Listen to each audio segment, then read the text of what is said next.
Fernando Horta, já vou colocar ele aqui no palco e dizer mais uma vez, é um prazer recebê-lo, né? Muito obrigada pela sua participação, né? Em aceitar o nosso convite, né? E estar aqui conosco no programa Horizontes. Ou vou fazer ler aqui a sua bio, né? Já lhe passo a palavra. Fernando Horta é graduado em História aqui pela nossa Universidade Federal do Rio Grande do Sul. Ele é mestre em Relações Internacionais pela Universidade de Brasília, que é lá que ele mora, né? Ele mora em Brasília. É doutor pela Universidade de Brasília, com período no exterior, na Universidade de Denver, Colorado, Estados Unidos. Tem experiência na área de História, com ênfase em História da Ciência. Tem mais aqui, já vou colocar. Epistemologia e Teoria de História e das Relações Internacionais, atuando principalmente em política internacional. Fernando Horta tem um canal, né, no YouTube com mais de 34 mil inscritos. Né? Vamos lá, quem não está inscrito ainda no canal do Fernando Horta, é o nome dele mesmo, Fernando Horta, no canal do YouTube. Vá lá e faça a sua inscrição, né? Precisamos aumentar o número de inscritos, tanto nosso aqui, da Manaus, quanto do Fernando Horta, não é mesmo? Fernando, meu querido, passo a palavra para você, né? E já, para se apresentar, dar uma boa tarde para a nossa audiência, e já pergunto, né? Já vamos iniciar eu te fazendo a pergunta, eu quero a sua análise, né? O que você nos diz dessa visita do Lula ontem, né? Anteontem, no Egito, e a fala dele. Ok. Tudo bom, Léa? Obrigado pelo convite, é um prazer estar aqui com você, um beijo para quem está nos assistindo. Tudo bem, muito obrigada. Todos os lados, muito obrigado pelo convite. Principalmente poder conversar mais com o pessoal do Sul sempre me alegra muito, né? A gente que sai da terrinha, a gente sente uma saudade das coisas daí, né? Essa viagem... Há quanto tempo tu tá fora daqui? Eu vim para cá em 2010, 2011, eu acho. Faz tempo.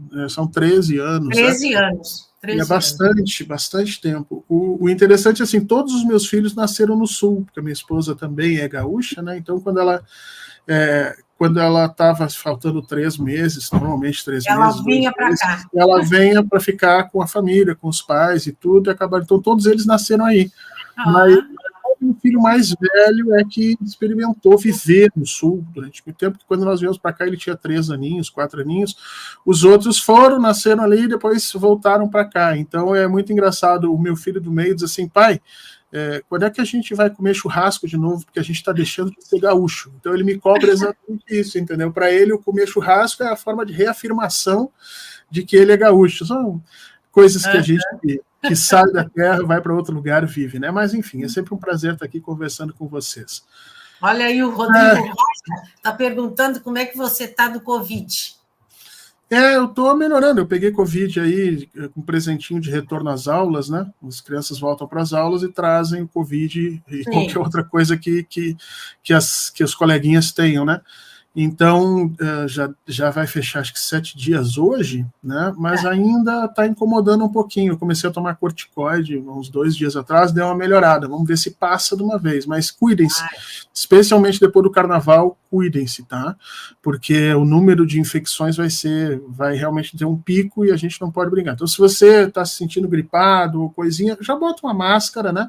Para a sua proteção e para a proteção das pessoas que estão com você também. A máscara não é só para momentos de crise completa, mas também no nosso dia a dia pode ajudar bastante. Essa questão do presidente Lula, a viagem do presidente Lula, ela tem 3 objetivos. Um deles declarado e 2 que não são declarados abertamente, mas que fazem parte do planejamento brasileiro, né? O objetivo declarado foi fazer um tour pela África, especialmente aí porque o presidente foi convidado para acho que a 55ª reunião dos países da África como um todo, né, da União Africana, e o presidente Lula foi um dos presidentes convidados a participar dessa reunião. Isso é muito bom. Isso é uma sinalização de que a política do bolsonarismo ficou para trás, né? Aquele bolsonarismo que criminalizava a África e que abria portas para o Japão, para o Canadá e para os Estados Unidos. Bolsonaro disse isso em discurso, gente. Ele disse que ele queria pessoas que viessem para o Brasil do Japão, dos Estados Unidos e do Canadá, porque essas eram pessoas boas, né? As pessoas que vinham de outros lugares, da América Latina e da África, eram pessoas que não eram queridas no Brasil. Então, o Bolsonaro disse isso abertamente, num dos discursos mais racistas, absurdos. Realmente, ele baixou uma portaria eliminando vistos para japoneses, americanos e canadenses, enquanto nós estávamos discutindo naquele momento os problemas de imigração. Não sei se vocês se recordam, no meio do governo Bolsonaro, nós tivemos migrantes da África que foram mortos no Brasil, sim, que estavam em subempregos. E ele, em vez de defender essas pessoas, não, ele simplesmente disse que era isso mesmo, que o Brasil estava buscando por pessoas melhores. Então, a África convidar o presidente Lula é uma sinalização de duas coisas. Primeiro, de que ela compreendeu aquele período nefasto, sim, que foi o período Bolsonaro, e segundo, porque ela abre de novo espaço por uma das figuras mais importantes nessa relação América e África, que foi o presidente Lula. Tá?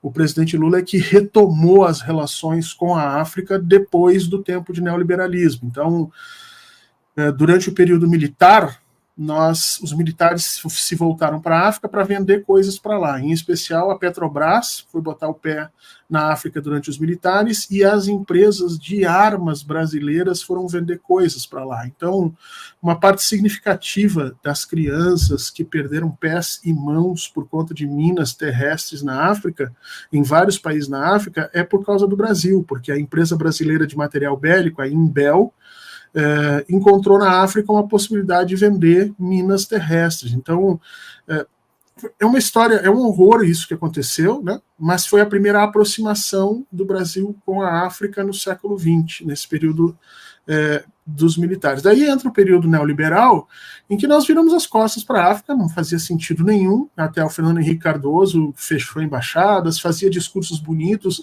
lembrando a cultura, mas movimento real nenhum. Quando o presidente Lula assume ali em 2003, o presidente Lula se vira para o sul global, e em especial para a África, e abraça a África. Aumenta o número de postos diplomáticos brasileiros, abre as universidades brasileiras para intercâmbio com países africanos, estabelece relações de contato não só comerciais, mas culturais, como, por exemplo, a criação da Comunidade dos Países de Língua Portuguesa, CPLP. Então, o presidente Lula abraça, de alguma maneira, o continente africano e, obviamente, começa, a partir desse movimento, a ganhar capital político, porque se torna uma liderança do Sul global, alguém que a África pode convidar para fazer parte das suas reuniões, e quem conhece as reuniões da União Africana sabe o quanto eles são ciosos, fechados nisso, né? Então, esse é o objetivo declarado do presidente, participar, e aí, obviamente, que ele vai fazer uma parada no Egito, ele vai fazer uma parada na Etiópia, né, e ali ele vai discutir questões de Gaza, ele vai discutir a questão da geopolítica do norte da África, ligada ali com o Oriente Médio. Todo mundo sabe que ele ia fazer isso. Agora, tem outros dois objetivos aí no meio que a gente tem que lembrar, né? O primeiro dos objetivos é que o Brasil se pretende um exportador de tecnologia de transformação energética.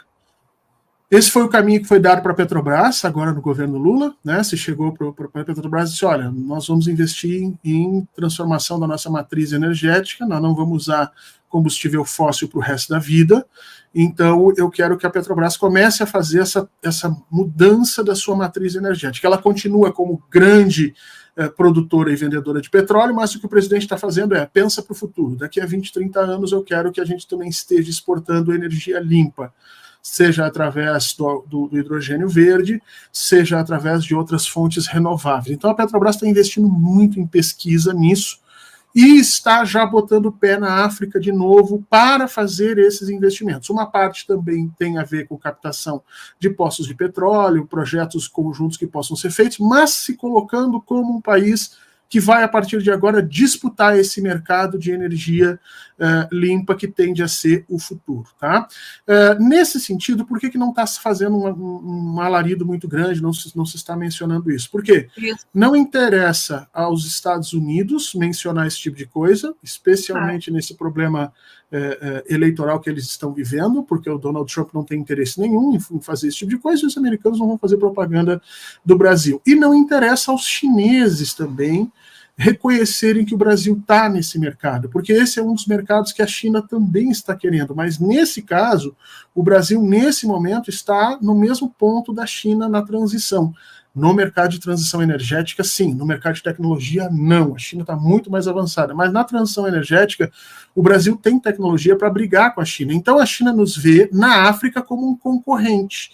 Então a China também não vai fazer nenhum tipo de exaltação desse tipo de coisa. A mídia americana também não vai fazer. E a mídia brasileira é aquilo que a gente conhece, né? Um viralatismo horroroso. Então também não vai citar essa questão. Né? Mas a entrada do Brasil ali é para disputar mercados, é para disputar projetos específicos nessa área de transição energética, visando os próximos 10, 15, 20 anos. Então é excelente esse movimento do Brasil. E o terceiro motivo da visita do presidente à África é consubstanciar, é fortalecer a ideia do Sul global. Né? O presidente Lula tinha uma esperança de que o Brasil ocupasse um espaço na geopolítica internacional de ligação entre Oriente e Ocidente nessa grande briga que está rolando aí entre os países, né, as velhas lideranças, Inglaterra, França, Estados Unidos, e as novas lideranças, Rússia, China em especial. Né? Essa disputa está aparecendo muito fortemente na guerra da Ucrânia e também nessa questão Israel-Palestina, no genocídio que está acontecendo ali. Esse é o eixo dessa disputa geopolítica que está rolando. O presidente Lula pensou que o Brasil podia servir como uma espécie de apaziguador, né? Um juiz internacional, uma figura que pudesse ser ouvida nesse momento, que pudesse trazer os dois lados a uma mesa de negociação, porque é isso que o presidente Lula sabe fazer, é assim que ele historicamente sempre trabalhou, e é assim que ele tentou vender o Brasil, né? Um país que pode conversar com todos, que não tem problema com absolutamente ninguém e que trabalha pela paz. Esse discurso não pegou. Né? O ano passado inteiro o presidente Lula apanhou internacionalmente por conta disso, porque nenhum dos dois lados quer paz, nem as velhas potências, nem as novas potências querem paz. Então, assim, a possibilidade da gente encontrar um caminho de paz para a guerra da Ucrânia é muito pequena. Né? Para os Estados Unidos, interessa continuar mantendo a Ucrânia perdendo gente, morrendo, mas incomodando Rússia e China, e para a Rússia e China não interessa fazer paz por um período de tempo só para deixar com que a Ucrânia volte a se fortalecer e lá adiante o problema apareça de novo, então eles querem terminar de uma vez a situação. Então, na realidade, o presidente Lula ficou falando sozinho, né, no ano passado, sozinho, que eu digo assim, nas grandes potências sozinho, mas ele teve um apelo muito grande no sul global. Né? Países do sul global que não podem se manifestar sozinhos porque não tem força geopolítica, né? E que precisam de uma liderança simbólica que possa lhes representar. O movimento da África do Sul de buscar denunciar Israel nas cortes internacionais de justiça, né, que aconteceu recentemente, foi o estopim desse processo. Quer dizer, o presidente Lula leu da seguinte maneira: o Sul está querendo de novo ter voz. Né? E talvez uma voz diferente do que a voz chinesa, porque a voz chinesa, nesse momento, está preocupada com a sua defesa, com a sua segurança, e, obviamente, não vai usar o discurso da paz, da tranquilidade que o Sul quer usar. Então, o presidente Lula tenta reativar esses circuitos e se colocar como uma figura que pode, internacionalmente, representar, ser a cara do Sul global, essa cara ética, moral, essa cara histórica, não necessariamente a cara econômica, porque a China, de alguma maneira, está em vantagem nesse processo, pelo tamanho da sua economia, mas o presidente Lula acha que pode ser essa cara da transformação histórica dos próximos anos. E esse caminho dele, a depender de como ele for recebido e do que efetivamente surgir daí, pode encaminhar um Brasil cada vez mais forte internacionalmente para falar por esses que sem essa união, sem essa aglutinação em torno de uma liderança palpável, muitas vezes não teriam voz, na maioria das vezes não teriam voz. Então é isso que o presidente Lula oferece para a África. Diz, olha, eu coloco todos os países sul-africanos na mesa de negociação dos países grandes, mas vocês precisam, de alguma maneira, assentir, concordar com essa liderança para a gente poder andar junto. Vai tudo depender de como vai ser feita essa amarração. Obviamente que isso não é interessante também aos Estados Unidos, à Europa e nem à China, porque quanto mais uma liderança expressiva, com capacidade de tomada de decisão, de aglutinação surgir, menor a capacidade desses países de conformar o mundo aos seus interesses. Então, fica todo mundo achando que ele está indo lá simplesmente para visitar o Egito, a Etiópia, e dar um discursinho na reunião africana, mas as questões são bem mais profundas. Muito obrigada, né? Uma aula aí, professor, maravilhosa, porque realmente, né, a mídia não fala sobre isso, né? Então a coisa é muito mais profunda, né? Todo mundo só ficou falando do que ele falou em relação à ONU, do que ele falou em relação a Israel e Palestina, né? E as guerras, né? Ele deu esse toque de paz também, né? Mas é muito, muito bacana. E você acha que isso se consegue com o passar do tempo? Isso não vai ser rapidamente, né? Toda essa... Não, eu acho que é rápido, sim, Lé. Eu acho que é rápido pelo seguinte: o Brasil já tinha, de alguma maneira, estabelecido esse papel nos anos anteriores, né? O presidente Lula foi uma voz importante no sul global, antes da China ter se levantado de uma forma mais expressiva a partir, né, ali de 2018, 2019, quando dá a questão da pandemia. A China deu um salto geopolítico bastante expressivo e meio que deixou o Brasil de lado. Obviamente, porque naquele momento o Brasil estava governado pelo Bolsonaro e, né, a própria condição brasileira era muito ruim. Mas retomando esse protagonismo que o Brasil tinha, não é criar esse protagonismo, mas é retomar, é refazer esses laços. Então ele é mais rápido. Segundo motivo, porque a África percebeu nos últimos anos que havia uma disputa, estava continuando a acontecer uma disputa colonial sobre ela. Então, desde o período da pandemia, nós vimos vários presidentes africanos enxotando presidentes europeus, porque o primeiro-ministro da Alemanha, da Inglaterra, o próprio presidente da França fizeram um tour pela África, né, para visitar os países que outrora eles tinham como colônia, e em todos os lugares que eles iam, eles reclamavam da política africana, que estava permitindo que a China entrasse no continente, que isso não podia acontecer, e todos os presidentes africanos, isso eu acompanhei nos últimos 2 anos, é muito legal ver inclusive os vídeos, tem até vídeo que tem presidente africano que quase bate no presidente francês, falando essa coisinha, mas é outro. Então, ele quase agride o Sarkozy, porque ele diz assim, olha, quando um europeu vem nos visitar, ele vem nos dizer como é que a gente deve pensar, como é que a gente deve agir, o que a gente deve fazer. Quando os chineses vêm nos visitar, eles nos trazem um hospital. Entendeu? Assim, de forma muito clássica, o chinês vem aqui para nos dar de presente, ele nos dá um hospital, ele constrói um hospital para a gente. Quando um europeu vem para cá, vem para dizer o que a gente tem que pensar, eu não aceito isso. Esse foi assim que a África, nos últimos 2 anos, recebeu a Europa e esses poderes da velha ordem internacional, né? Então já havia ali uma ideia de, olha, nós precisamos nos libertar disso. Essa coisa foi piorando e piorando muito com a tensão no Egito, que envolve Israel, que envolve os países do Oriente Médio, mas que envolve o país africano, que é o Egito, né?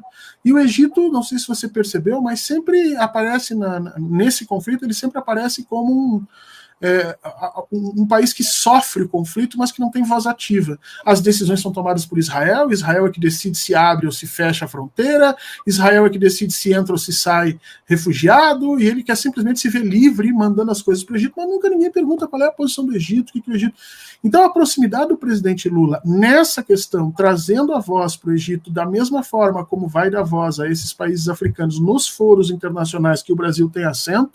Não te esqueça que o Brasil hoje é presidente do G20, né? O Brasil vai ter a agenda internacional nas mãos por algum tempo, então é a chance do presidente Lula fazer essas vantagens geopolíticas aparecerem e oferecer para países africanos que sejam então vistos, ouvidos como iguais e não apenas como países coloniais que estão ali para terem a sua riqueza tomada, suas decisões políticas questionadas e tudo mais. Então eu acho que não demora muito não, Léa. Eu acho que essa coisa deve acontecer mais ou menos rápida. Que bom. E os BRICS estão nessa, né? Também. Isso. Há um cisma nos BRICS forte, tá? No último ano, especificamente, houve uma ruptura grande nos BRICS. Os BRICS sempre foram uma associação muito heterogênea. Se você olhar o tamanho da economia chinesa, você vai ver que, né, não dá para a gente falar em condições iguais de competição. Se você olhar o tamanho da máquina de guerra russa, você vê que o Brasil não joga nesse campo. Se você comparar a economia da África do Sul com a economia brasileira, você vai ver que a África do Sul também. Então, os BRICS são muito distintos, muito diferentes. Não há uma relação de igualdade entre eles, se não mediada pela questão moral, para que todos se entendam como iguais. Né? Só que quando começou essa questão geopolítica maior, a briga das antigas potências, Inglaterra, França, Estados Unidos, né, mas basicamente a Europa anglófona e os Estados Unidos contra essas potências emergentes, Rússia e China em especial, a China quis usar os BRICS como uma arma de transformação internacional geopolítica. Né? Ficou muito claro isso, a China e a Rússia tentaram fazer isso. Então empoderaram o Banco dos BRICS para que ele fosse uma espécie de sombra do FMI, passaram a agir agressivamente no sistema internacional para buscar apoios nos países do sul global. Então a China começou a fazer maiores investimentos nos países africanos para conseguir acordos que lhe favorecessem. Todo mundo começou a entrar numa batida de guerra. Tá? Inclusive saiu uma pesquisa essa semana mostrando que o mundo está gastando mais em armas, armamentos e exército, proporcionalmente mais hoje do que gastava antes da Segunda Guerra Mundial. Então, vejam que nós estamos caminhando para um conflito internacional de larga monta. Né? E a China procurou estabelecer os BRICS dessa maneira. Né? Existe um termo em inglês chamado weaponizing, né? Que é transformar os BRICS numa arma, numa ferramenta de disputa, algo que o Brasil não concordava. O Brasil e o presidente Lula deu todos os discursos ao longo do ano passado dizendo que os BRICS não quer substituir ninguém, não quer tomar espaço de ninguém, o BRICS quer simplesmente fazer com que esses países que nunca foram ouvidos sejam ouvidos. Então há uma divergência sobre como esses países estão vendo o BRICS. Né?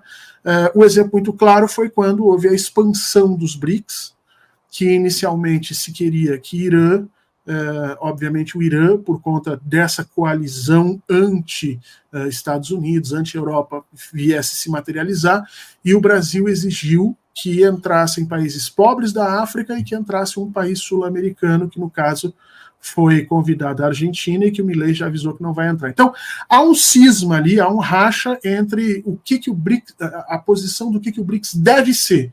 Para os chineses e para os russos, deve ser uma arma geopolítica internacional a combater essa ordem envelhecida. Para o Brasil, deve ser um espaço de crescimento conjunto em que se dê maior visibilidade a países do sul global e que se vá aumentando o poder político a longo prazo. O presidente Lula, como bom reformista, ele não é adepto a mudanças abruptas e rápidas que envolvam de alguma maneira ou guerras, ou revoluções, ou transformações. Ele quer transformar ao longo do tempo, goste-se ou não, é o que ele está tentando fazer com a ordem internacional. Por isso que toda hora ele fala da ONU, dizendo que a ONU precisa ser reformada. Veja, ele não quer extinguir a ONU, ele não quer acabar com a ONU, ele quer reformar a ONU. Né? Então, e de forma paulatina, de forma calma, de preferência sem entrar em nenhuma guerra, essa é a postura do presidente. Não é a postura de Rússia e China, que já meio que entenderam que essa ordem internacional está velha, que ela vai cair, não tem como se sustentar. Então, nessa disputa de percepções sobre o BRICS, sim, a viagem do presidente Lula tende a fazer essa disputa interna, tentar mostrar para a Rússia e China que quanto mais fortalecidos estiverem os países da África, melhor é para o bloco. Eu não sei se Rússia e China concordam com o tempo que isso pode levar para acontecer, porque a guerra segue acontecendo, as ameaças que os americanos e os europeus fazem a russos e chineses seguem funcionando. Ontem, o Departamento de Defesa dos Estados Unidos lançou um alerta global dizendo que a Rússia está colocando armas nucleares no espaço, e que isso afetaria a segurança de absolutamente todos, né? Foi um comunicado bem assustador. O Putin ainda não falou a esse respeito, mas se você juntar isso com a entrevista que o Putin deu para o Tucker Carlson, quer dizer, você percebe as forças geopolíticas se movimentando e num compasso de disputa, de briga. E o presidente Lula tenta ser uma voz de dissuasão disso no sistema internacional. Vamos ver o quanto ele vai conseguir ser ouvido. Tempos difíceis, né? Tempos difíceis nos esperam, né? Esse ano de 2024, porque temos o mundo capitalista, né? Esse velho império, né? Que você fala, e temos esses dois países também crescendo, mas as disputas de interesses, né? E não quererem parar com a guerra permanecem, né? Então é difícil, né? Um mato sem cachorro, como a gente diz, né? Não tem para que lado virar, né? Não queremos aqui, mas lá também não vai nos ajudar. Já temos aqui perguntas, né? Quero agradecer a audiência, tá? Quero também avisar a audiência que o Fernando Horta vai ficar conosco 1 hora, tá? Até às 16. Então, se querem fazer perguntas, façam agora. Quero agradecer a audiência que já está aqui conosco, muitas pessoas que eu estou vendo que é a primeira vez, estão conhecendo a rádio, o programa. Vão lá, não deixe de fazer a sua inscrição. Tem a Catherine que fala aqui 2 perguntas, né? Do Reino Unido e do... Deixa eu botar aqui. Eu gostaria de entender o motivo de Biden falar do Putin, mas não fala do responsável pelo genocida de Israel. Parcialidade ou interesse que se diz? Ou medonho? E fala também aqui, ó, Reino Unido doando milhões em armas para a Ucrânia. Como o Fernando já disse, né? Eles não têm interesse nenhum, né? Que essa guerra acabe, né? Ou seja, a guerra vai longe. Isso, a guerra nesse ponto, as 2 guerras no qual ela menciona, né, elas interessam muito ao capitalismo norte-americano. Fica muito claro que algumas das mais importantes ferramentas de reorganização da economia dos Estados Unidos é a guerra. A partir do momento que você tem guerra em um lugar do mundo, essas pessoas precisam comprar armamentos de alta tecnologia, precisam comprar uniforme, precisam mobilizar recursos, precisam pedir empréstimo, precisam comprar roupa, e tudo isso os Estados Unidos surgem como grande provedor, né? Então, ou eles estão fazendo a guerra, e aí eles conseguem mobilizar a economia interna, porque o próprio governo vai comprando essas coisas das empresas privadas, ou eles dão causa e suporte às guerras e oferecem toda a sua estrutura por trás disso. Então, tanto para os Estados Unidos, quanto em parte para a Europa, e eu digo em parte porque a Europa tem esse mecanismo, mas muito mais acanhado, muito menor do que os norte-americanos, tá? A economia norte-americana é uma economia baseada, sim, em guerra. Basta ver que durante todo o século XX, só 4 ou 5 anos eles estiveram sem nenhum conflito para guerrear. No restante do tempo, eles estão sempre fomentando guerras no mundo inteiro, porque essa é parte da economia deles, tá? Então, eles não têm interesse nenhum, economicamente, em que essas guerras acabem, né? Enquanto não tiver soldado norte-americano morrendo, não tem por que os Estados Unidos ficarem chateados. E é isso que o Biden fez de uma forma muito inteligente para os Estados Unidos, não para nós, nem para o restante do mundo. Sim. Criou guerras sem colocar os soldados americanos dentro delas. Sim. Porque outros presidentes norte-americanos criaram guerra, mas enfiavam soldados lá dentro. Sim. Basta ver o que foi feito no Iraque, no Afeganistão, né, na própria Líbia, na Síria. Quer dizer, tem guerra, bota lá. Não, o Biden ele fez a guerra, deixou lá os ucranianos morrendo e colocou europeus para ajudar, os Estados Unidos a financiar, e os soldados americanos estão protegidos nesse momento, né? De alguma maneira, a guerra também geopoliticamente interessa aos Estados Unidos, porque fica sendo uma forma de consumir recursos da Rússia, né? A Rússia está ali envolvida naquele enorme confronto, ela precisa estar mantendo aquele esforço de guerra o tempo inteiro, não é nada, o exército russo ele é melhor do que o exército ucraniano, mas não é nada, você está perdendo 20 mil, 30 mil soldados a cada 30 dias, 60 dias, entendeu?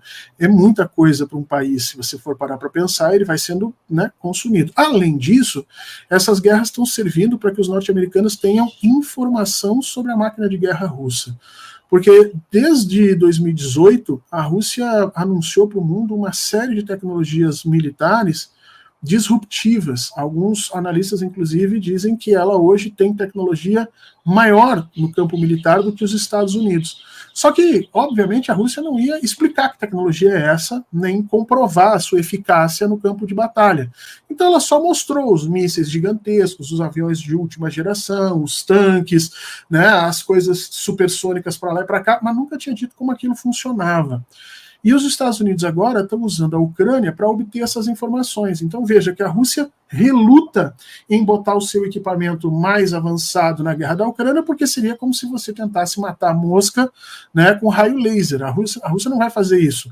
Então, ao mesmo tempo que os Estados Unidos ficam mantendo a Ucrânia para ver se a Rússia começa a ter que usar os seus equipamentos de maior monta para os Estados Unidos entenderem, pensarem, compreenderem que tipo de inimigo eles estão ali lutando. Então, se do ponto de vista econômico e do ponto de vista geopolítico a guerra ela é mais importante para esses países do que a paz, isso vai continuar sem maiores problemas. Com relação a Israel, ali é um pouco diferente. Existe nos Estados Unidos há muitos anos, não é de agora, tá? Isso já é durante o período da Guerra Fria, um lobby, uma organização de instituições que trabalham a favor de Israel, em especial a AIUPAC, que é a associação, né, que defende os interesses de Israel, e ela tem muito dinheiro nos Estados Unidos, ela tem muita influência nos Estados Unidos. Em alguns estados, congressistas não conseguem se eleger se não tiverem apoio dessa AIUPAC. Ela é como se fosse a Associação Israelita Brasileira, entendeu? Claramente ela diz, nosso objetivo é tornar as relações entre Estados Unidos e Israel frutíferas, democráticas, não tem nada de ilegal nisso, em princípio isso é super comum, você tem a Associação Libanesa no Brasil, você tem a Associação Germânica, essas coisas existem na geopolítica, tá? A diferença é que nos Estados Unidos essas associações são muito fortes, com muito dinheiro e com entrada muitas vezes na mídia. Então elas ameaçam presidentes americanos mesmo, elas ameaçam congressistas, alguém que seja senador e que esteja querendo reeleição, pode não se reeleger, basta que essa associação resolva mudar de um lado para o outro, e, portanto, todos os analistas sabem que a política de Israel, ela controla os interesses dos presidentes norte-americanos mais do que é controlada por eles. Sim. Então, exatamente em época de eleição, Israel fala mais grosso, é só você olhar. Eles escolhem para iniciar essas grandes vamos dizer assim, esses grandes ataques à Palestina, essas guerras, Israel sempre escolhe próximo da eleição norte-americana, que é quando os presidentes norte-americanos estão mais vulneráveis ao poder político israelense ali estabelecido, né? Então é por isso que não se fala sobre as questões de Israel nos Estados Unidos, a mídia não vai falar disso, o Biden finge que não é com ele, né? Para não perder esses votos, e o Netanyahu sabe muito bem como manejar essas ferramentas. Incrível, incrível. Muito obrigada, Fernanda. É uma aula aqui, essa live, né? Sempre foi, né? Mas hoje, na política internacional, tá maravilhosa. Tem aqui um elogio, que eu também penso assim, que nem o Rodrigo Rocha. Né? Horta, não doura a pílula. Por isso, o acompanho nas redes. Eu também. Ele está sempre no canal dele, ou então com o Conde, né? Você precisa ter mais acesso ao governo, cara. Orientá-los em meio à guerra que vivemos. Tem muito conhecimento para passar. E ele continua, principalmente com relação à comunicação e à educação. Verdade. É preciso sua voz nessa luta contra o fascismo. É isso aí, eu também penso Obrigado, assim. meu caro. Obrigado mesmo. Uhum. Eu também penso assim, né? Você tem uma excelente análise, né? Está ficando, inclusive, cada vez mais conhecido, cada vez está conquistando mais inscrições, né? Desejo que o canal Fernando Horta chegue a 100 mil rapidamente, né? Inscritos, pessoas que ouçam mais, né? A sua fala, porque é conhecimento, né? A gente tem outra visão, né? Porque a gente fica à mercê dessa mídia, né? Que nos envolve, e a mídia independente, né? É pouco vista, né? É vista só por nós, né? Por nós mesmos, né? A gente vai crescendo aos pouquinhos, isso sim, Léa. Tem que fortalecer os canais, sempre como o da Manaus e outros que estão aí na batalha, porque a gente está no mesmo campo, né? É isso que quando eu digo, quando eu faço crítica, por exemplo, à comunicação do governo, que eu digo, olha, o governo precisa fomentar, ajudar a crescer o que nós chamamos de ecossistema de comunicação da esquerda, né? Porque quando a gente usa o termo ecossistema, a gente está dizendo que todo mundo importa, né? Um ecossistema, a plantinha importa tanto quanto o carnívoro de última geração, lá o leão que vai comer. Então, todo mundo importa. Fortalecer esse ecossistema de esquerda é fortalecer a democracia, é fortalecer a inclusão, é fortalecer um país menos desigual, e fortalecer, obviamente, o processo de inclusão. E isso, pasmem vocês no que eu vou dizer agora, isso Bolsonaro fez com a direita. Bolsonaro passou os 4 anos em que esteve como presidente fortalecendo o ecossistema de comunicação da direita, seja através de entrega de cargos para trabalhar na Secompra, seja através de investimento de publicidade direta nesses canais, seja através do uso do própria figura do Bolsonaro, que toda hora estava com um blogueiro, um comunicador, uma figura que ninguém conhecia, pedindo inscrições, né, pedindo que se fortaleçam os canais. O Bolsonaro fez isso o tempo inteiro. Aí hoje a gente diz assim, nossa, como as redes de direita tão grandes. Sim, porque eles souberam criar esse ecossistema da direita. A gente não consegue fazer isso na esquerda. Muito por quê? Porque estamos agindo errado. O presidente cada vez mais se insula, cada vez mais contrata grandes empresas, dirige verba para as grandes empresas de comunicação e cada vez menos esse ecossistema consegue sobreviver. E aí, daqui a pouco, e eu já disse isso várias vezes lá, em 2026 ele vai precisar da gente toda, e aí vai ser o tal do barata voa, né? Vai chegar lá em 2026, em julho de 2026 vai começar, a gente precisa dos influencers, a gente precisa das rádios independentes, a gente precisa da Leia, a gente precisa do Fernando, a gente precisa de todo mundo. Só que aí, o que vocês fizeram durante 4 anos? Viraram as costas para esse pessoal, e aí nos últimos 6 meses vão querer esforços heróicos de todo mundo para ganhar a eleição. É isso que infelizmente vai acontecer, e eles não ouvem, não adianta. Ultimamente é isso que tem acontecido com a comunicação da esquerda. É incrível, eu também. Penso exatamente como você. E a educação também sofrendo cada vez mais, né? Aqui no Araújo Viana tem um movimento, né, de professores municipais, porque agora nós vamos ter eleições, né, para prefeito. E o Fora Melo tá ali direto, né? Porque os professores municipais não ganham aumento há 8 anos. Né? Brasília é a mesma coisa. Então, eles estão fazendo um grande movimento, né? O Araújo Viana, que é bem grande, lotadinho, estava ontem, né? E já semana passada também teve. Deixa eu só te perguntar, é o Fora Melo, mas já existe o apoio aberto à candidata a Maria do Rosário, por exemplo? Não, isso é em março. Eles não podem ainda fazer propaganda. Mas porque que eu saiba, a Maria do Rosário vai se candidatar, né? É a chance de Porto Alegre dar uma virada grande e que principalmente os professores darem. Mas com essa confusão da educação no plano federal sendo tocada aí pelo Camilo Santana e essas confusões, eu não sei o quanto isso não pode prejudicar a Maria do Rosário, entende? Porque fica parecendo, né, que ela é parte desse processo e eu garanto para vocês que não é. Tá? A Maria do Rosário é uma das vozes, ela não vai falar nunca isso abertamente, ela não vai reconhecer nunca isso, porque ela é extremamente correta com relação ao partido, mas ela é uma das vozes críticas a esse neoliberalismo que hoje domina a educação em nível federal. Né? Inclusive, eu fui uma das pessoas que rezei de pé junto para que ela, Maria do Rosário, fosse a ministra da Educação. Nós teríamos uma educação completamente diferente. Então, eu queria monitorar um pouco essa questão da eleição em Porto Alegre para saber se já estamos falando de Maria do Rosário ou se essas confusões que o MEC faz aqui em termos federais pode vir a prejudicar ela. Tomara que não prejudique, porque é uma chance que Porto Alegre tem de se libertar dessa confusão toda que foi esse neoliberalismo misturado com o fascismo dos últimos anos. A nossa Porto Alegre, Léa, que já foi tão... enfim, foi o início de toda essa discussão, é ali que surge o orçamento participativo, é ali que o PT faz as grandes mudanças inicialmente, foi ali que houve as primeiras transformações do ensino municipal, o Fórum Internacional.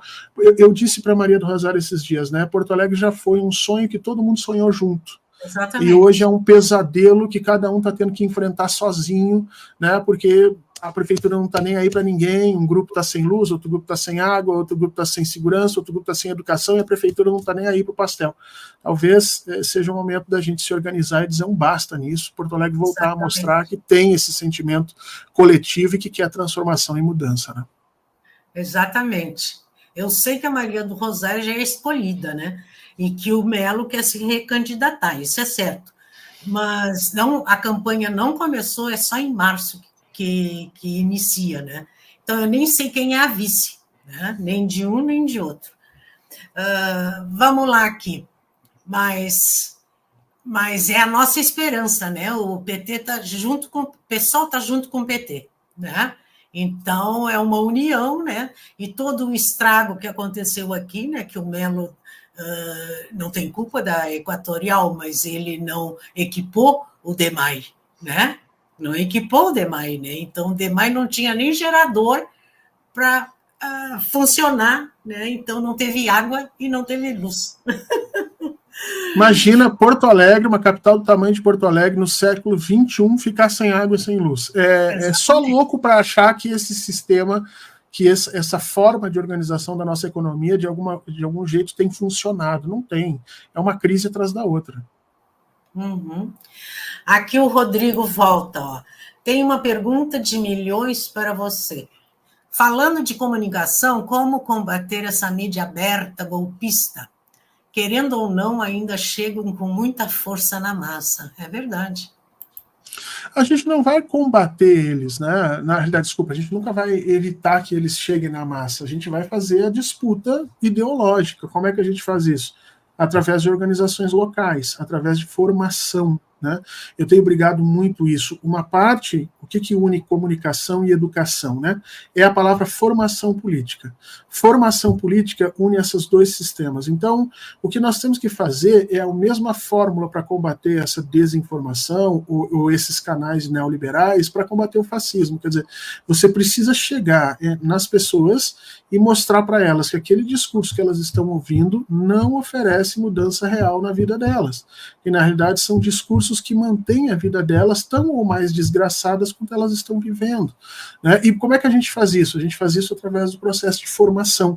E é isso que eu tenho chamado a atenção tanto do PT quanto do governo. Nós temos uma quantidade gigantesca de educadores e educadoras sociais que estão aí fazendo um trabalho lindo em diversas localidades sem apoio, muitas vezes sem ter um salário mínimo para receber, muitas vezes sem ter como oferecer um bolo nas suas aulas, muitas vezes sem ter como oferecer uma Coca-Cola para as pessoas que estão ali reunidas ouvirem. Essas pessoas estão fazendo um trabalho abnegado, sem apoio do partido, sem apoio do governo, sem apoio de ninguém. E são essas pessoas que realmente estão lutando contra o fascismo e contra esse poder da mídia. Porque é esse olho no olho, é esse boca a boca, é esse vem cá, eu moro perto de ti, eu sei o que está acontecendo e nós precisamos organizar. É isso que combate essa grande comunicação via televisão ou via internet que está acontecendo. E, infelizmente, o PT não se deu conta disso ainda.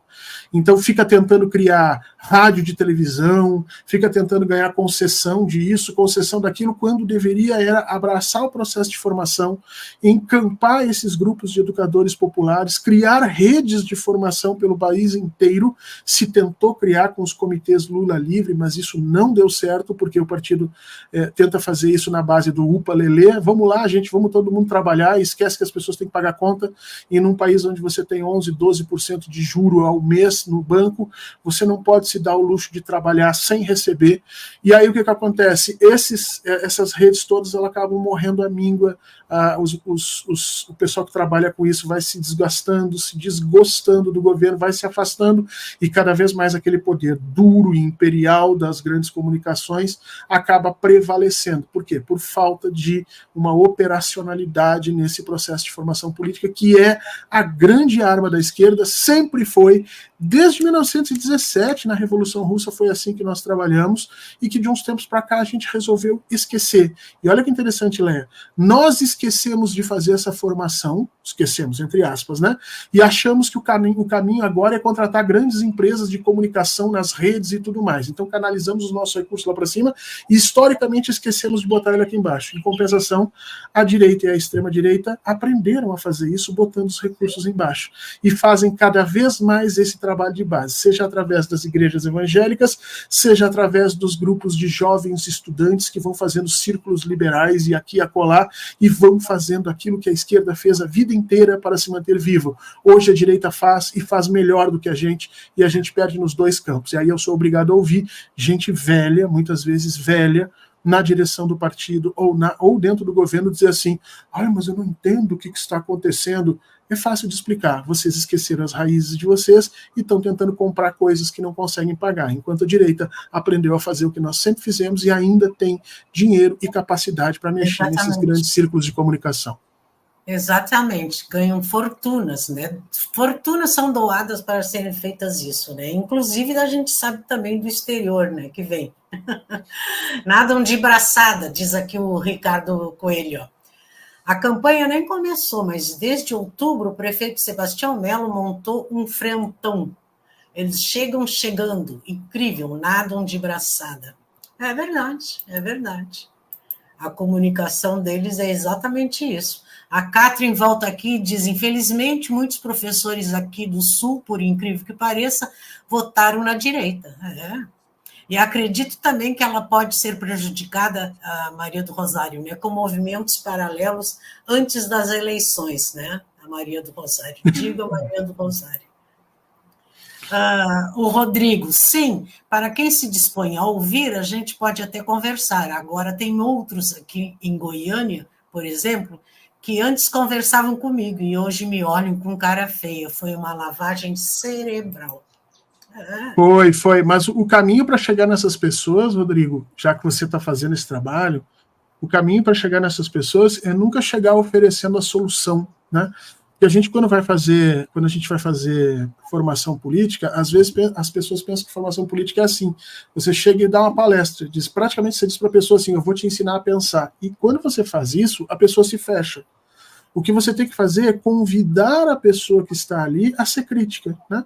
Então eu sempre digo, na hora de entrar em contato com essas pessoas, trabalha com o dia a dia delas, né? Como é que tá? Tá melhor agora do que estava antes?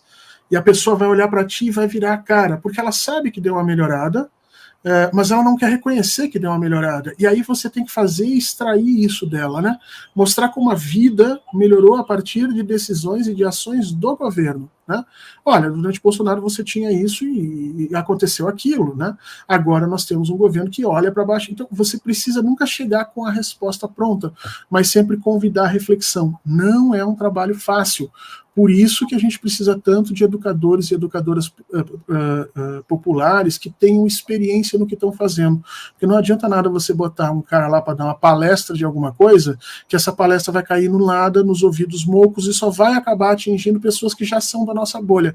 Nós temos que convidar a formação crítica, e isso é diferente. Mas que bom que tem gente fazendo, né? Que bom que tem gente entrando nessa história. É uma pena que a gente esteja sozinho, que a imensa maioria dos recursos serão canalizados para outras coisas. Exatamente, por isso que eu acho que isso que aconteceu aqui, sem água e sem luz, que aconteceu já comigo, eu conversei com uma pessoa que eu sei que ela é de direita, e ela estava indignada, né, sem a luz e sem a água, né, e daí eu fui buscando, né, Quantas horas tu ficou sem luz? Quantos dias tu ficou sem luz, né? Qual era o bairro? Como que tu fez? Como é que foi? Então eu fiquei, né? E ela se solidarizando, se solidarizando com ela, né? E daí ela se deu conta, né, que a culpa era da CE Equatorial e quem tinha vendido era o governador e quem não tinha colocado equipamentos na CE, na DEMAI. No DEMAI. Então, foi bom, eu acho que ali eu não acho que não conquistei o voto para a esquerda, mas conscientizou, né? Ela se deu conta. Eu acho que é isso aí. Solidarização e se solidarizar, mostrar que nós sofremos as mesmas coisas, nós não sofremos diferentes. Eu também vou no super, eu também vejo o preço das coisas crescer, eu também vejo o juro pagar, eu também estou tendo que empurrar mensalidade do colégio porque não está dando, né? E isso por quê? Porque nos foi deixado um histórico de uma economia destruída, salários rebaixados, os professores aí 8 anos sem aumento. Vai olhar quanto é que deu a inflação durante o governo Temer e Bolsonaro para ver quanto é que dá 8 anos de aumento. Aqui no Distrito Federal, a minha esposa é professora aqui concursada, né? Quando ela começou aqui, o salário dela era 5 ou 6 salários mínimos. Hoje, o salário dela é 2,3 salários mínimos. Então, assim, aí você vê o tamanho da redução do poder de compra que nós estamos vivendo e que gera esses problemas todos. Quando você faz a pessoa se dar conta disso, a pessoa abre um olho. Sabe uma coisa que eu gosto muito de fazer, Léa? Quando eu pergunto a idade das pessoas, todo mundo sabe a sua idade, todo mundo diz. Agora, pergunta quantos presidentes a pessoa já viveu.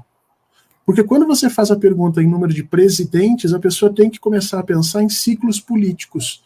E quando a pessoa pensa em ciclos políticos, a cabeça dela muda.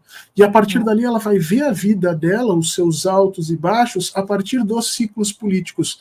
E uma imensa parte dessas pessoas vai se dar conta, meu Deus, eu passei muita necessidade nas épocas do Sarney, nas épocas do Collor, nas épocas do Fernando Henrique Cardoso, e eu estive numa condição muito melhor de vida nas épocas do Lula, nas épocas da Dilma. E quando a pessoa se dá conta disso, você olha na cara dela a transformação, quando ela consegue compreender os seus ciclos cronológicos com os ciclos políticos, algo que a nossa comunicação devia fazer, que a nossa educação devia fazer, mas a gente não faz, e obviamente que a mídia não vai nunca trabalhar nesses termos, porque isso é acordar, né, as pessoas para a crítica política. É isso mesmo. O Rodrigo também dá a opinião dele em relação a essa conversa, né? Sim, tento fazer assim. São, ou melhor, eram amigos meus, conhecidos, mas que agora parece que tem um ódio enraizado na alma. E ele continua, Léa, tem conhecido meu que vendia bolsa na feira, hoje nem isso. E mesmo assim defende o fascismo como o último prato de comida.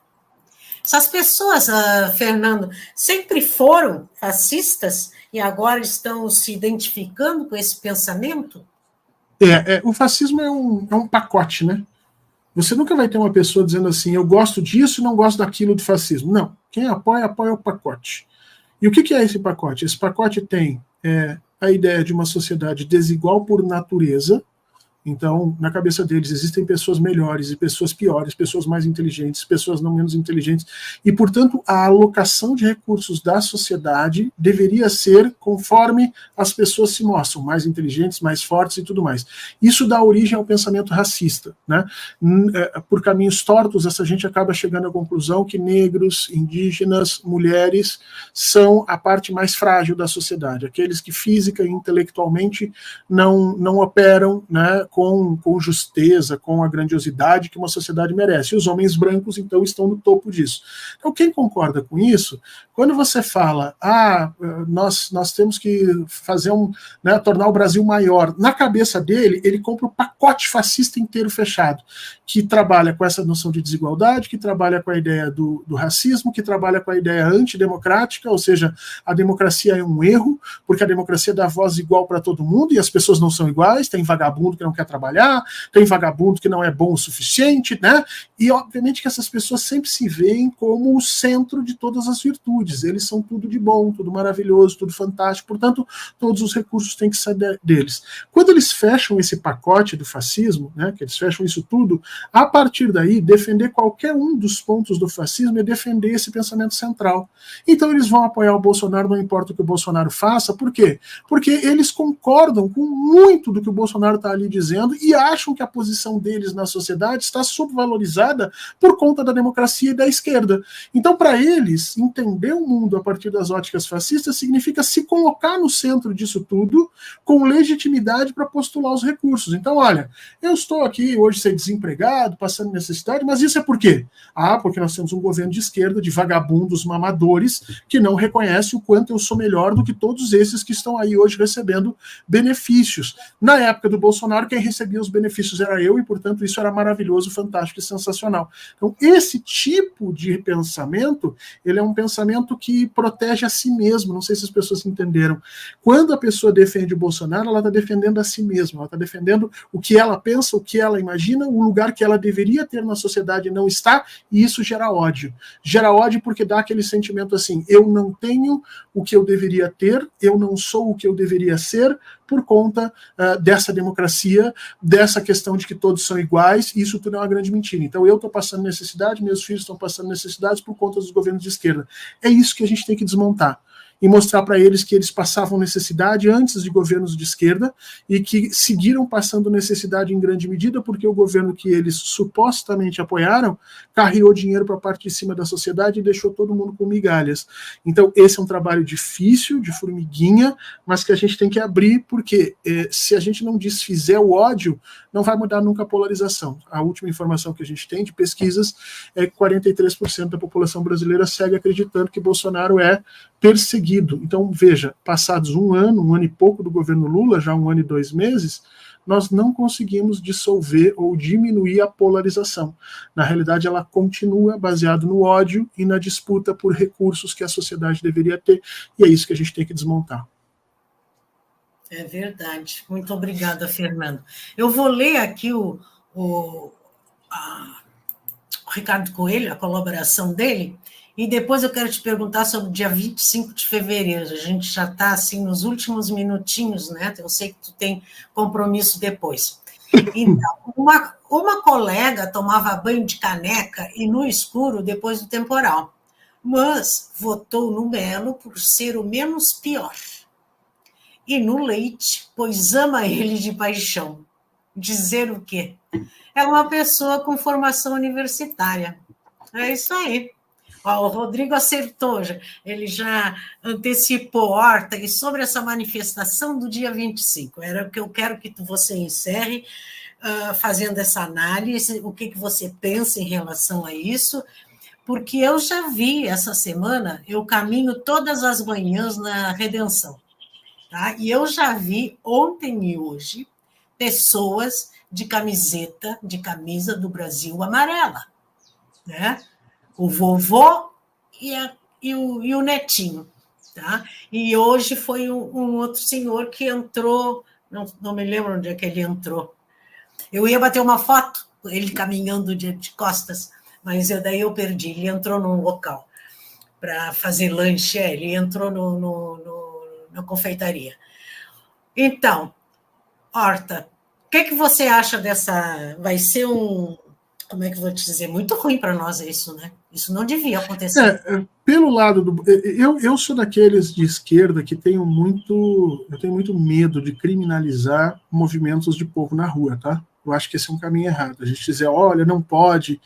Gente, nós somos de esquerda. Povo na rua sempre tem que poder, tá? Porque se a gente começar a dizer que eles não podem, daqui a um pouco os liberais vão...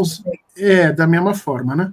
Então, eu acho que é lícito chamar manifestações, eles que chamem, né? Desde que elas estejam contempladas e que sejam contempladas pela lei, né? E que sejam ordeiras, que não ataquem ninguém. Em atacando, em saindo desses limites, precisa, obviamente, os seus líderes serem punidos. Agora, é uma tentativa válida do Bolsonaro. O Bolsonaro está tentando mostrar para as instituições que ele é poderoso, que ele pode transformar o país, ele está tentando fazer valer aquilo que ele sempre acreditou que era, um líder político diferenciado, né?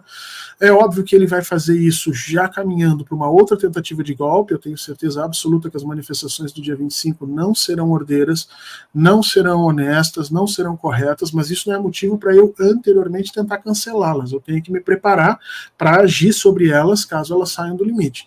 Bolsonaro está tentando fazer a disputa política como o presidente Lula fez. O presidente Lula, vamos lembrar, quando se estava ali os rumores da sua prisão, ele foi para São Bernardo do Campo, foi para dentro do sindicato onde ele surgiu, onde a força dele primeiro emanou. Foi um ato histórico importante. Ali as pessoas se reuniram em volta. Quer dizer, veja, o presidente Lula também fez isso. A diferença é que o presidente Lula sabia que era inocente e o Bolsonaro sabe que é culpado. Então, na prática, o que vai fazer é o Bolsonaro vai agir muito mais violentamente do que, obviamente, o presidente, que quando estava lá em São Bernardo, ele mesmo deu um jeito de se entregar, de burlar a imensa maior parte das pessoas que estavam lá, que queriam resistir e evitar banho de sangue, evitar o uso da população, evitar que se tornasse aquilo um evento né, desgraçado pela morte de alguém. O Bolsonaro não vai ter essa condição. O Bolsonaro quer realmente usar os corpos dos brasileiros, se tiverem que morrer para salvar sua própria pele, é isso que ele vai fazer. Agora, na minha percepção, o STF não pode permitir que Jair Bolsonaro participe desse evento. E Jair Bolsonaro deveria ser preso no início da semana que vem, entre segunda e quarta, por todas as evidências que nós já temos e mais outras que estão surgindo aí, como o fato dele ter levado dinheiro, né, evadido divisa para os Estados Unidos, dele ter mexido propriamente, ele mexeu, alterou, organizou a minuta do golpe, dele ter participado daquela reunião, né? Para quem quiser ver a reunião, eu fiz a primeira parte da reunião no meu canal, vou lançar a segunda parte agora sábado e a terceira parte depois na segunda-feira. Aquela reunião mostra que ele é o planejador do golpe, que ele é o principal beneficiário, que ele ameaçou as autoridades que estavam ali presentes, que ou estavam com ele ou estavam contra ele, iam sofrer. Quer dizer, com todos esses indícios, o STF deveria literalmente fazer o pedido de prisão de Jair Bolsonaro antes do dia 25, e aí se preparar para o que vai acontecer no dia 25, porque daí aquela manifestação vai ser ou o sucesso, né, do Bolsonaro, ou o fim do fascismo dele de uma hora para outra, e a gente meio que resolve essa questão rapidamente. Sim, é verdade, mas também pode ser uma multidão enorme nas ruas, né? Não, se ele colocar 10 milhões de pessoas nas ruas no Brasil, ele mostra força. Ele mostra força e a gente vai ter que recalibrar o que está fazendo. Se ele não colocar, acabou ali a brincadeira. Ok. Márcia Cruz também viu, em frente ao trabalho, uma motorista trajando com a camisa da seleção. Mulher no meio da tarde, sem nenhum campeonato acontecendo. Só pode ser bolsonarenta. Estão com saudade do mito. Porque daí ele vai virar mito mesmo, se ele for preso. Não, ele já foi construído dessa forma, isso a gente não tem como fugir, ele já é para a cabeça de algumas pessoas um mito, uma referência, uma figura que precisa ser protegida, isso não vai mudar com ele sendo preso ou não. Né? Agora, só para vocês terem uma ideia, o Mussolini, depois de ter sido preso e morto na Itália, depois de ter colocado a Itália numa guerra onde sofreu absurdamente, o Mussolini ainda tinha apoio, ainda tinha pessoas chorando, indignadas ao longo da história de várias regiões da Itália, especialmente do sul, porque o Mussolini tinha sido o cara que tinha levado a água e tinha levado a educação para esses espaços, né? Aquilo que a gente falou da formação, né? O Mussolini botou gente lá para conversar com política sobre eles, botou água, botou escola, quer dizer, esteve presente, coisas que a direita no Brasil fez e que nós da esquerda esquecemos.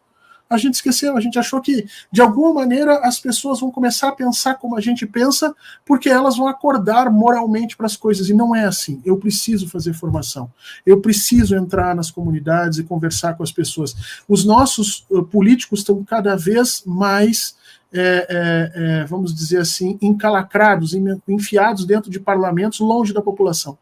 Não, você não vê mais o político que está lá no meio do problema, que está lá peitando o policial, que está do lado das pessoas que estão tendo as suas casas destruídas, ele está lá tentando evitar. A gente não vê mais isso. Por quê? Porque eles simplesmente se convenceram que eles podem se comunicar por meio de internet e ficarem trabalhando dentro das áreas legislativas protegidos, quando na realidade não é isso. E cada vez mais você vê a direita com o pé no barro, seja através de pastores, seja através desses grupos de jovens, indo lá onde as populações que votam neles têm mais importância, estão melhores, estão discutindo mais as coisas da vida, eles estão lá, a gente não. E aí depois a gente estranhamente tenta dizer de onde é que vem essa força da extrema-direita? Vem porque nós não estamos sabendo fazer formação política. Exatamente, exatamente. Não sei se a esquerda é ingênua ou teimosa, né? Teimosa que quer que isso surja, assim, né? Bom. Não, normalmente querem que surja, e surja de graça através da ideia da militância. Então chegam ali para a Léia e dizem assim, Léia, olha, você é muito legal, vamos continuar a luta. Vamos, mas assim, todo mundo tem que pagar suas contas, todo mundo tem que comer, todo mundo tem que fazer as coisas, ninguém consegue fazer de graça. Se a economia brasileira estivesse bombando, é outra situação, mas não tá. A gente está tendo que caçar o almoço de manhã, então não dá para ficar brincando com essas coisas, né? Tá bem, muito obrigada, meu querido, são 16h06. Foi 1 hora aqui de muito ensinamento, de muita história, de muita análise, né, que nos deixa assim mais conhecedora, né, do assunto. Obrigada pela... A Márcia Cruz disse, eu não quis dizer isso, né, Márcia? Eu disse inocente, né, e a Márcia disse, ô burra. Eu não quis dizer isso.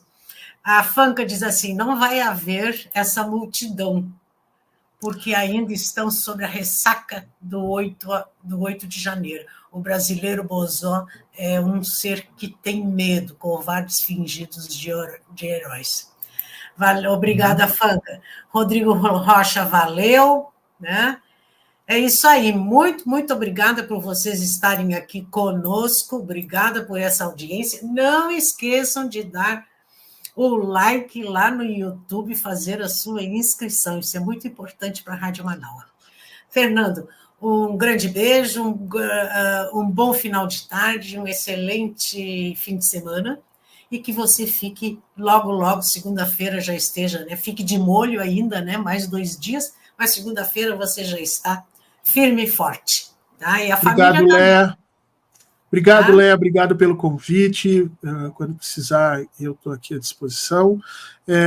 Vocês também não se esqueçam de se inscrever na Rádio Manaus, não se esqueçam do Pix, que é pixdamanaus@gmail.com, está lá em cima, ajuda muito, viu, gente, para quem está ali pagando as contas, segurando as broncas, muitas vezes tem que fazer um evento aqui, um evento acolá, só depois que a gente começa a colocar sistemas de comunicação nas redes é que a gente vê o custo deles, não é nada, o StreamYard tem que pagar, a internet tem que pagar, muitas vezes você tem que fazer uma thumbnail, tem que contratar alguém para mexer na parte de arte gráfica, então isso tudo tem um custo.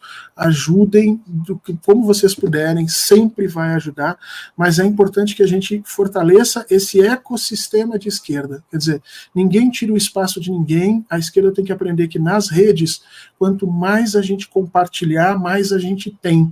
É diferente do mundo real. No mundo real, se eu tenho R$100 e eu passo 50 para a Léa, eu vou ficar com 50 a menos. No mundo real, no mundo capitalista é assim mesmo. No mundo digital não é. Se eu tenho 50 seguidores e eu passo 50 seguidores para a Léa, nós vamos ter juntos 100 seguidores, porque eles não deixam de ser meus para serem da Léa. Eles vão sendo compartilhados. Então, no mundo digital, quanto mais você compartilha, mais você tem. A esquerda não aprendeu isso ainda, a direita sim. Então ajude a crescer as redes de esquerda, facilita bastante o nosso trabalho ali adiante e vai ajudar muito em 2026. Léa, muito obrigado pelo convite, um grande beijo para você e um beijo para quem está com a gente até esse horário. Tá bom, obrigadão, meu querido. Tchau, tchau. Deixa eu ver aqui. Aqui.